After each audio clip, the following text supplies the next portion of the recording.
하나님 말씀 보겠습니다. 하나님 말씀은 마태복음 26장입니다. 마태복음 26장 26절부터 30절 말씀, 신약 성경 46면에 있습니다. 마태복음 26장 26절부터 26절. 자, 26절부터 30절까지 보겠습니다. 그들이 먹을 때 예수께서 떡을 가지사 축복하시고 떼어 제자들에게 주시며 이르시되 받아서 먹으라, 이것은 내 몸이니라 하시고,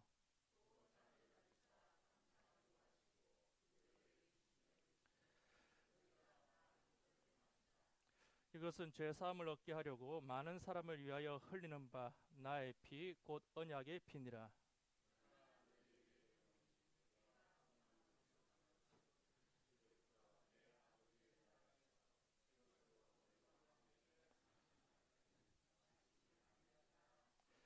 함께 읽겠습니다. 이에 그들이 찬미하고 감람산으로 나아가니라. 아멘. 이달의 말씀 보겠습니다. 12월 말씀.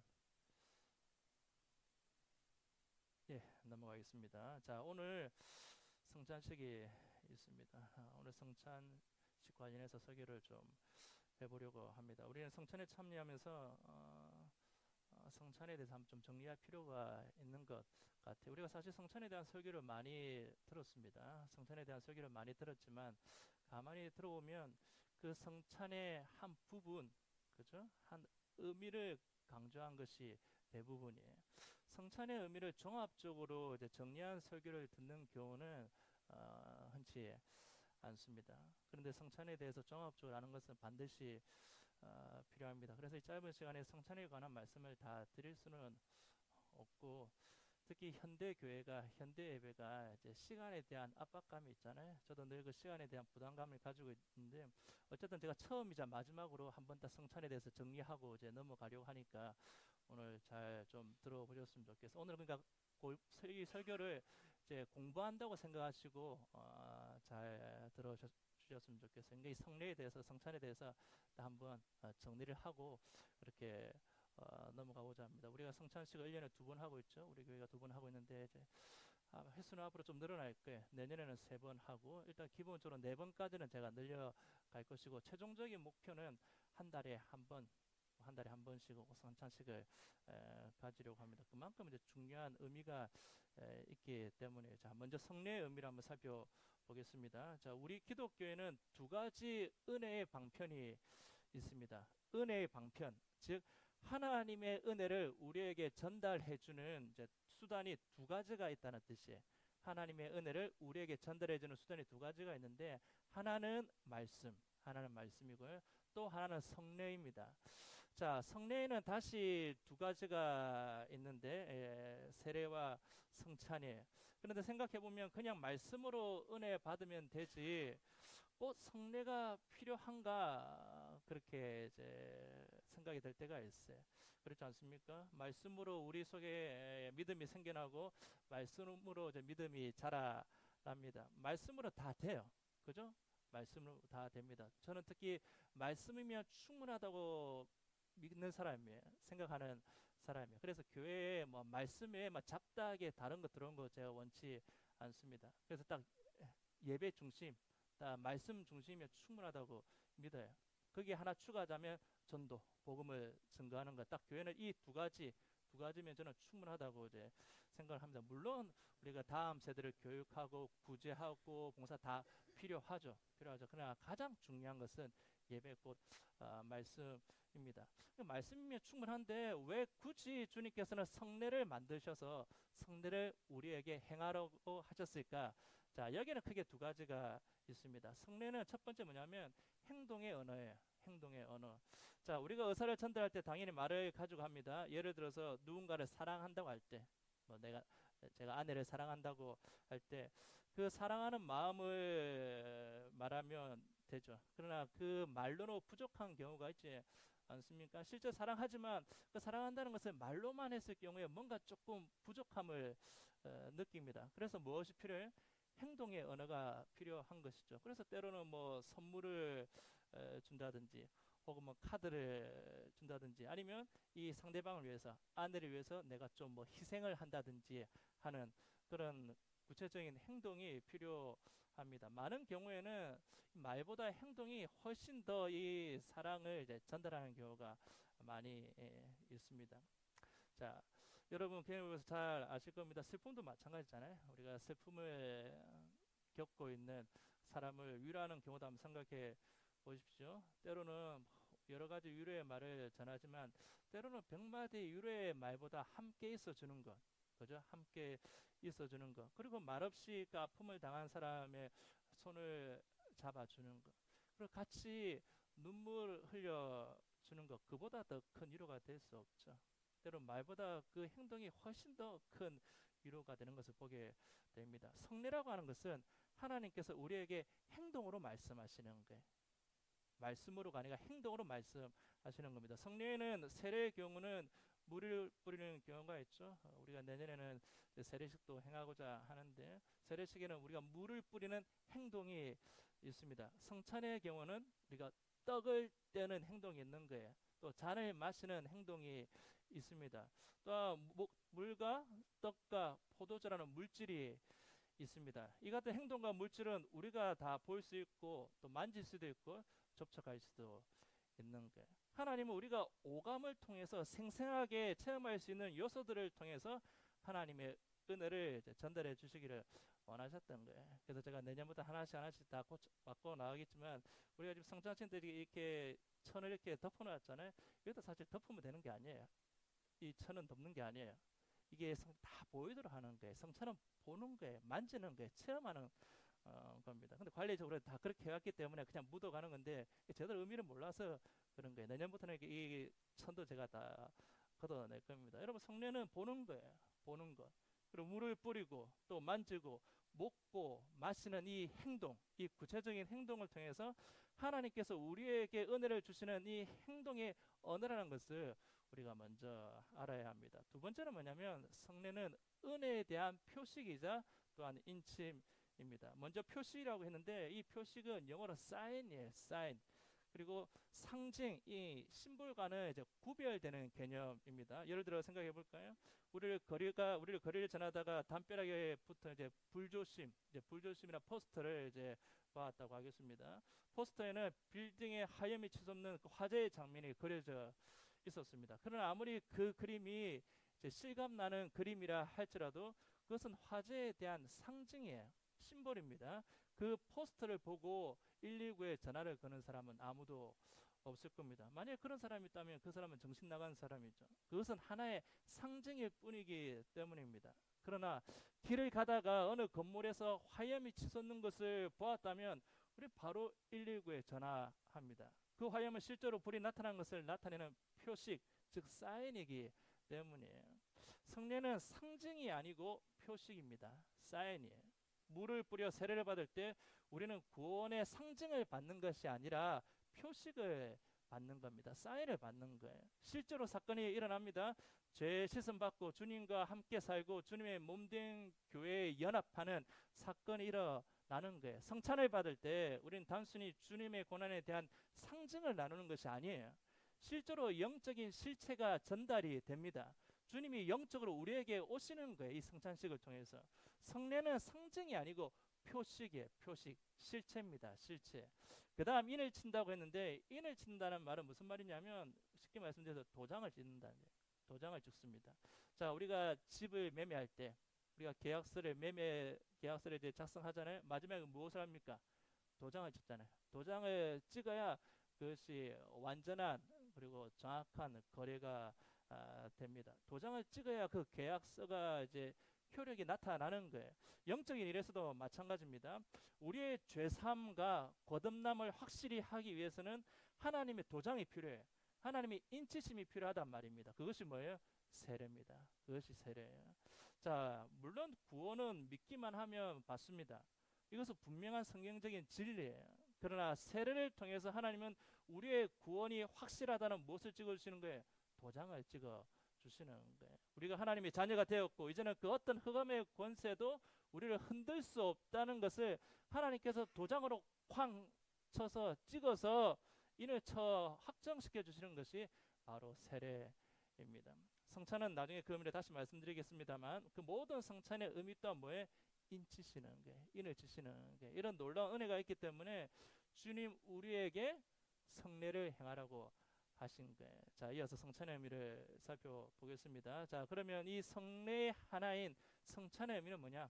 성례 두 가지입니다. 성례, 세례식, 그 다음에 성찬식, 이 두 가지를 합쳐서 성례라고 하는 겁니다. 자, 두 번째 성찬의 의미를 봅니다. 자, 오늘 우리가 성찬을 행하는데 이 성찬의 의미가 무엇이 있는가? 자, 짧게 제가 네 가지로 정리해 보겠습니다. 첫째는 언약의 식사예요. 이 성찬은 첫 번째 언약의 식사입니다.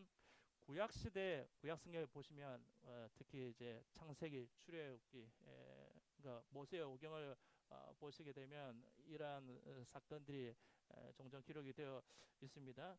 종족 간에 혹은 개인 간에 언약을 맺는 일들이 있었습니다. 보통 언약을 어떨 때 맺냐면 서로 싸우지 말자고, 그러니까 서로 싸우지 말자고 사이좋게 지내자고 이제 평화롭게 지내기로 이제 언약을 맺고요. 혹은 이제 강한 쪽이 약한 쪽을 이제 보호해 주겠느라고 그렇게 이제 언약을 맺기도 했습니다. 자, 언약을 맺을 때는 먼저 언약의 내용을 작성합니다.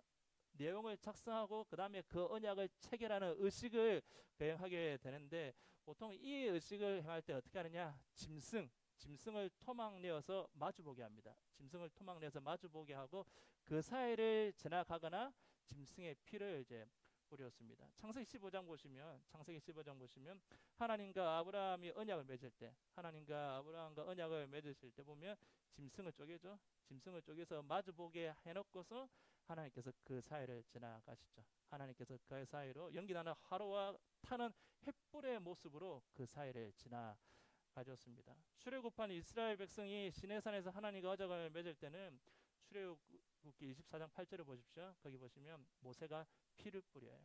피를 뿌리는 장면이 나옵니다. 그러니까 짐승을 죽여서 이제 피를 뿌렸습니다. 이렇게 언약을 맺고 나면 마지막으로 양 당사자가 함께 음식을 먹고 이제 축하 잔치를 벌립니다. 이때 언약성에 사용했던 고기를 먹고 그 제물을 먹고 또 피를 마십니다. 근데 이스라엘 백성들은 피를 마시지 않기 때문에 무엇을 마셔요? 포도주를 마셨습니다. 이스라엘 백성이 시내산에서 하나님과 언약을 맺었을 때도 마지막에 이스라엘 장로 70명이 시내산에 올라가서 하나님과 더불어서 언약 식사를 했습니다. 자, 출애굽기 24장 11절 시작. 하나님이 이스라엘 자손들의 존귀한 자들에게 손을 대지 아니하셨고 그들은 하나님을 뵙고 먹고 마셨더라. 자, 그러니 언약의 식사는 이 체결한 언약의 내용을 되새기면서 그 내용을 두고 감사하고 즐거워하는 잔치 식사입니다. 자, 이스라엘의 백성들 한번 생각해 보십시오. 그들이 시내산에서 하나님과 언약을 맺을 때 얼마나 기뻤겠습니까? 이제 우리는 하나님의 백성이 되었고 하나님이 우리 하나님이 되셨다는 기쁨 그리고 감격이 충만했을 겁니다. 그 기쁨과 감격으로 지금 잔치를 하는 거예요. 그 성찬이라고 하는 것은 첫 번째 이 언약의 식사와 같다라는 사실입니다. 앞서 말씀드린 대로 하나님 시내산에서 이스라엘 백성들과 언약을 맺으셨습니다. 그것이 구약이에요. 그것이 구약입니다. 자, 하나님께서 이스라엘 백성들이 하나님을 잘 섬기면 언약을 맺은 백성들이 나를 잘 섬기면 하나님을 잘 섬기면 하나님께서 이스라엘 백성들을 어떻게 해요? 내 백성으로 삼고 또 내 백성으로 삼아주고 잘 내가 지키고 보호해 주겠다고 언약하셨어요. 언약을 맺었습니다. 근데 언약의 당사자인 이스라엘 백성이 그 언약을 지키지 않았습니다. 계속해서 하나님께 범죄했고요. 하나님을 섬기지 않았을 뿐만 아니라 심지어는 우상을 섬겼습니다. 이제 언약이 이제 잘 지켜지지 않은 거예요. 그래서 하나님께서는 이 구약, 이 언약으로만은 되지 않겠다라고 생각하시고 새 언약을 세우시겠다고 약속하신 거예요. 그 새 언약이 뭐예요? 신약입니다. 신약. 하나님께서 구약으로는 안 되겠다. 새 언약을 세워야겠다고 하고 세우신 것이 신약입니다. 이 언약은 하나님과 누구와 세워진 언약이에요? 예수님이죠. 구약은 하나님과 이스라엘 백성들 사이에 맺어진 언약이고 이 언약으로 안 되겠다 싶어서 자꾸 이 언약을 지키지 않으니까 새 언약을 세워야겠다라고 하시고 세우신 것이 신약인데, 그 신약은 하나님과 예수님 사이에 맺어졌습니다. 언약의 당사자는 하나님과 예수님인데, 이때 예수님은 우리 모든 믿는 자의 대표가 되는 겁니다. 우리는 예수님 안에서 공짜로 이 언약에 참여하게 된 겁니다. 자, 이 언약의 내용은 뭐예요? 예수님은 하나님의 율법을 다 지키시고, 그리고 모든 사람들의 죄를 다 담당하신다는 것이 새 언약의 내용입니다. 하나님은 예수님 안에 있는 사람들에게 구원을 주시고 모든 필요한 은혜를 다 주십니다. 자, 이 언약을 체결하는 데는 구약처럼 짐승의 피가 아닌 누구의 피가 필요한 거예요? 예수님의 피가 필요했습니다. 그래서 예수님의 피를 뿌렸어요. 구약에서는 짐승의 피를 뿌렸잖아요. 신약에서는 예수님의 피를 뿌렸습니다. 이제 언약이 체결되었으니 이것을 기념해서 식사합니다. 이 식사가 바로 성찬입니다. 성찬. 자, 그래서 예수님 이 성찬을 제정하실 때 고린도전서 11장 25절에서 이렇게 말씀하셨습니다. 시작. 식후에 또한 그와 같이 잔을 가지시고 이르시되 이 잔은 내 피로 세운 새 언약이니 이것을 행하여 마실 때마다 나를 기념하라 하셨으니. 자, 이 잔은 내 피로 세운 뭐라? 새 언약이에요. 새 언약. 신약이에요. 신약. 새 언약을 말씀합니다. 성찬은 바로 이렇게 하나님과 예수님 사이에 새로 세운 언약이에요. 그 새로 세운 언약을 기념해서 하는 언약의 식사입니다. 자, 앞서 언약을 체결한 후에 식사할 때 무엇을 먹는다고 했죠? 그 짐승을 먹는다고 했습니다. 언약식에 사용했던 고기를 먹는다고 했어요. 그리고 그 피를 마신다고 했습니다. 그래서 우리는 이 성찬식에서 이 언약식에 사용되었던 예수님의 예수님의 피를 이제 먹고 마시는 겁니다. 이스라엘 백성은 하나님과 맺은 언약을 지키지 못했습니다. 그러나 예수님께서는 하나도 남김없이 다 지켜줬어요. 그러므로 하나님은 우리에게 약속하신 모든 은혜를 다 주십니다. 우리는 이 사실에 감사하고 또 감격하면서 이 거룩한 성찬에 참여하는 겁니다. 그래서 성찬은 잔치예요. 얼마나 기쁜 잔치인지 모릅니다. 이 언약을 통해서 하나님 우리에게 약속하신 복은 실로 놀라운 것이죠. 이 성경에 약속되어 있는 모든 복이 누구의 것입니까? 우리의 것이에요. 우리의 것. 이 성경에 약속되어져 있는 모든 복이 우리의 것이 됩니다. 죄사함 받는 복, 하나님의 자녀가 되는 복, 그리고 영원한 생명을 얻는 놀라운 복을 우리가 누리게 됩니다. 하나님은 천국까지 우리를 책임지시는 거예요. 우리는 성찬을 나눌 때 이 모든 언약의 내용들을 기억하면서 감사해야 되는 것이죠. 구원의 은혜에 감사하고 하나님의 자녀가 된 것 감사하고 또 천국 백성이 되는 모든 것들을 다 감사해야 합니다. 그리고 그것으로 그 기쁨으로 충만해야 하는 거예요. 성찬은 이렇게 하나님의 자녀들이 하나님과 함께 나누는 언약의 잔치라는 사실입니다. 두 번째 성찬은 어떤 의미가 있느냐? 두 번째로 성찬은 주님과 연합됨의 표식이요 인침입니다. 자, 예수님을 믿는 사람은 죄사함 받아 하나님의 자녀가 될 뿐 아니라 이제 주님과 연합하게 됩니다. 연합 이것이 굉장히 중요합니다. 주님 분명히 너희가 나를 영접하면, 네가 나를 영접하면 내가 너 속에 거하겠다라고 말씀하셨어요. 약속하셨습니다. 우리가 주님을 믿을 때 분명히 주님이 우리 속에 오십니다. 주님은 지금 우리 속에 계시는 거예요. 그런데 우리가 이 주님과 연합한다는 이 영적 이 신비는 사실 우리가 실감하기가 좀 쉽지는 않아요. 주님과 연합한다는 이 신비로운 의미가 참 실감나기는 쉽지가 않습니다. 좀 어려운 진리입니다. 어떻게 내 속에 예수님이 계시는가? 어떻게 내 속에 예수님이 계시는가 생각할 수 있습니다. 그래서 하나님은 우리가 이 진리를 더 가시적으로 우리가 받아들일 수 있도록 우리의 눈높이에 맞춰서, 그러니까 우리 눈높이에 맞춰서 그래서 제정하신 게 뭐예요? 성찬이에요. 성찬. 우리의 눈높이 교육이 사실 이 성찬이라는 것은 우리 눈높이 교육이라고 보시면 됩니다. 그래서 성찬을 제정해 주신 거예요.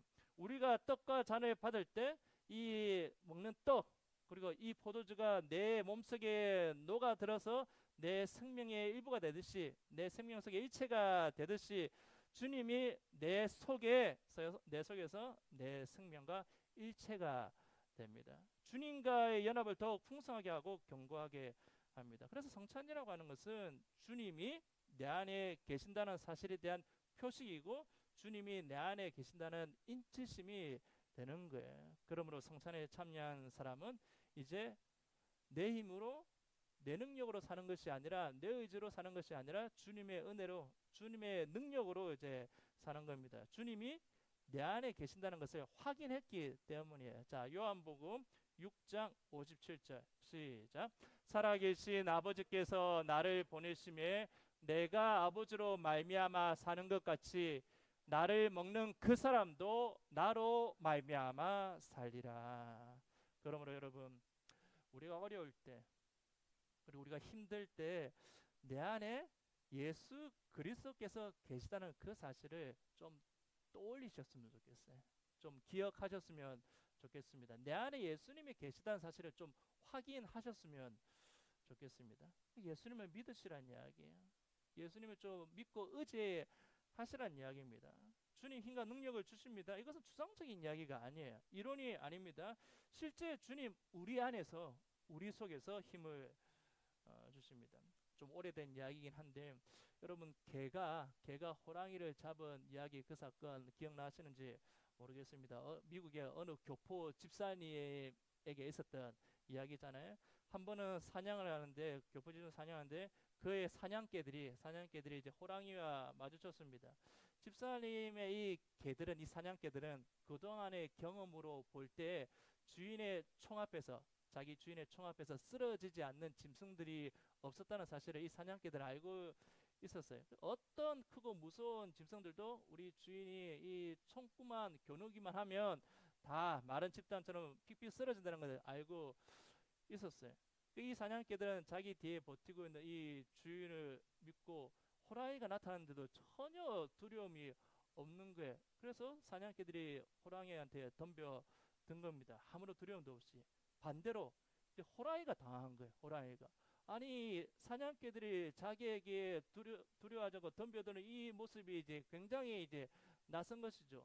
모든 동물들이 다 자기 앞에서 쩔쩔 매는데 두려워서 오금을 못 펴는데, 감히 사냥개 주제에 덤벼드니까 이 백수의 왕인 호랑이가 순간적으로 당황한 거예요. 그래서 도망친 거예요. 개들 앞에서 도망친 겁니다. 그래 도망치다가 다급히 이제 나무 위에 올라갔는데, 그 나무 위에 올라가 있는 호랑이를 이제 주인이 총으로 이제 쏴 죽였다는 거 아닙니까? 그러니까 내 뒤에 누가 있다는 것을 이 사냥개들, 짐승들조차 안 거예요. 주인이 있다는 거예요.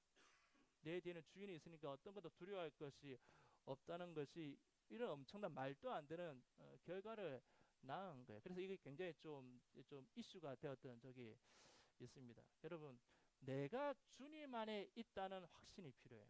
내가 주님 안에 있다는 확신, 혹은 나의 뒤에는 항상 주님이 계시다는 이 확신이 좀 필요합니다. 주님이 나와 함께 하시고 나에게 힘을 주신다는 믿음이 필요해요. 우리의 믿음은 가만히 보면 좀 추상적일 때가 많아요.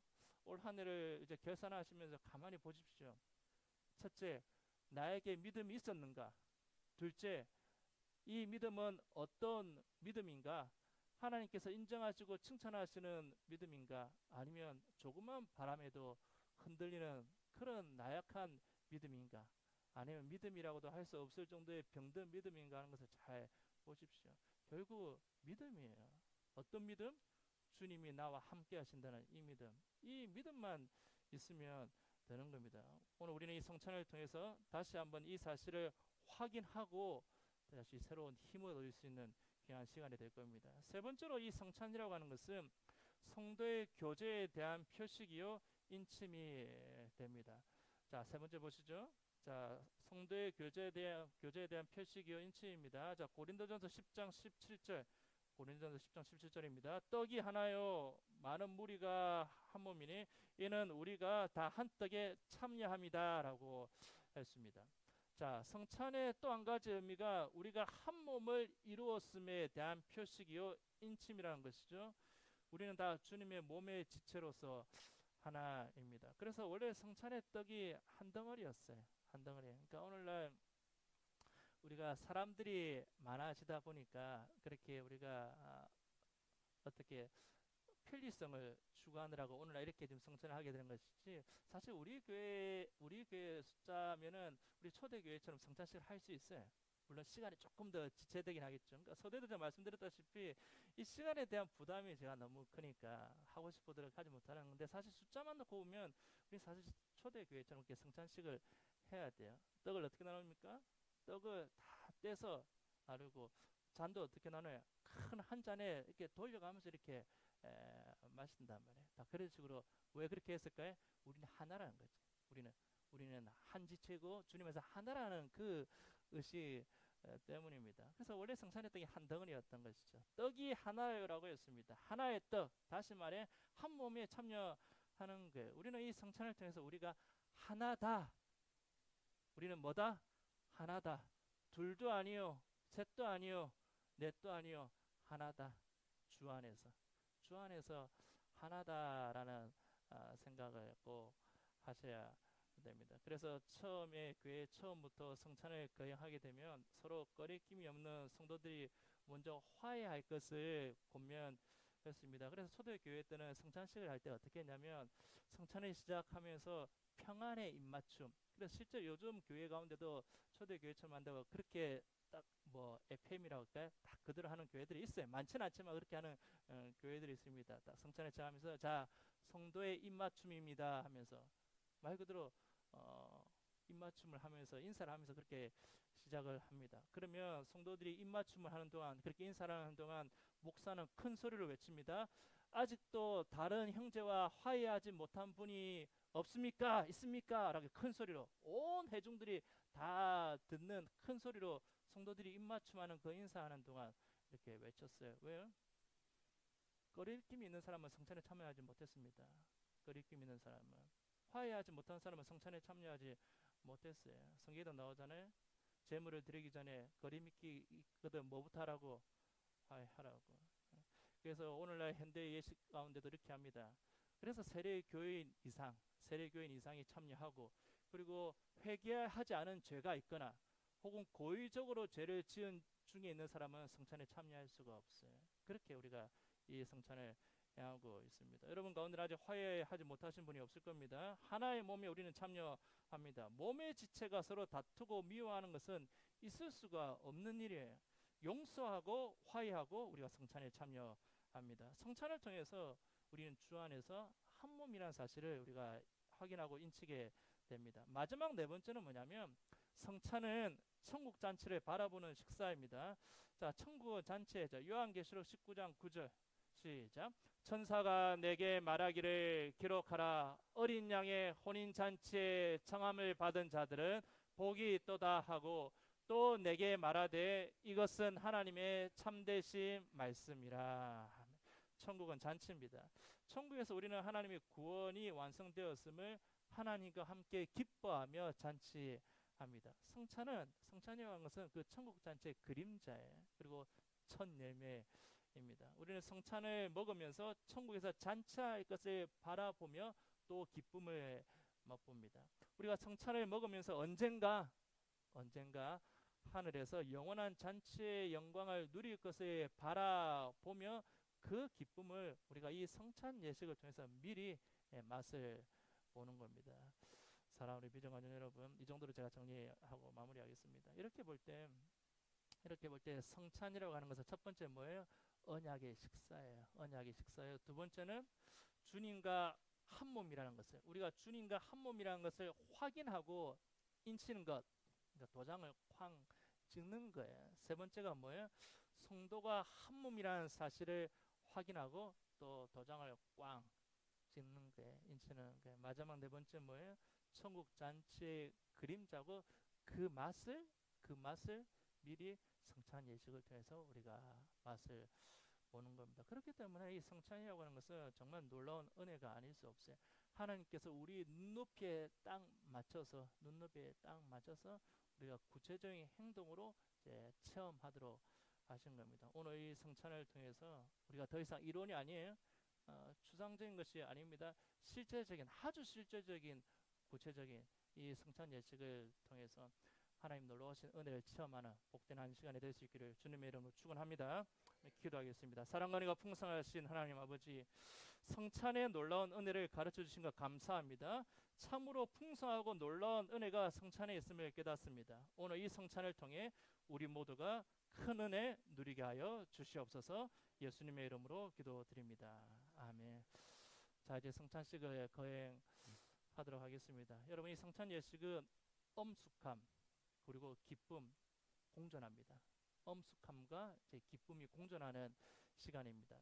주님이 지신, 우리 주님께서 지신 십자가를 생각하면 엄숙해야 하지만 십자가 이후에 부활의 영광이 있기 때문에 또 우리는 기뻐하며 새로운 소망을 가져야 합니다. 먼저 초대의 말씀 들으십시오. 하나님이 세상을 이처럼 사랑하사 독생자를 주셨습니다. 그 외아들 예수 그리스도 구속의 죽음을 믿고 받아들인 사람은 영원히 삽니다.